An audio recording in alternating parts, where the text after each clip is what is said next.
নিজের সবটুকু যার জন্য ত্যাগ করেছেন সেও কিন্তু একদিন বলবেই, কেন করেছিলে? আমি কি করতে বলেছিলাম? সমস্ত সমস্যায় তার পাশে থাকার পরেও একদিন কিন্তু শুনতে হবেই, আমার সমস্যা আমি মিটিয়ে নিতে পারতাম, তুমি না থাকলেও চলতো। তার সমস্ত হারিয়ে যাওয়া সম্পর্ককে চেষ্টা করে তার কাছে ফিরিয়ে দেওয়ার পরও কিন্তু আচমকা সে বলবে, আপনিই নাকি তাকে একা করে দিতে চান।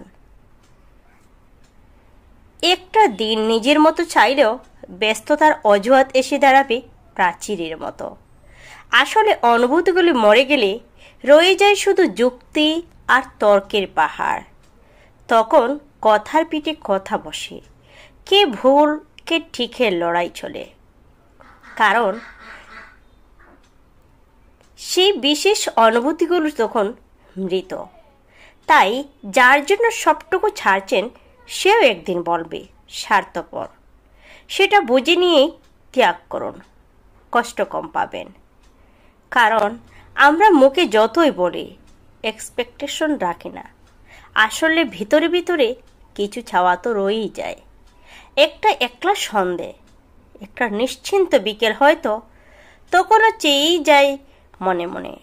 তাই তো আঘাতগুলো আঘাত হয়েই আসে, আর আমরা নতুন করে ভেঙে পড়ি।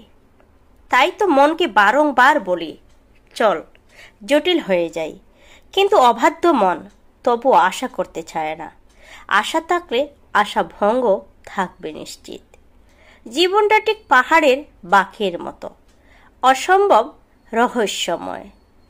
আজ যেটাকে নির্ভেজাল ভালোবাসা মনে হচ্ছে, কাল সেটাকেই মনে হয় শুধুই বোঝাপড়া।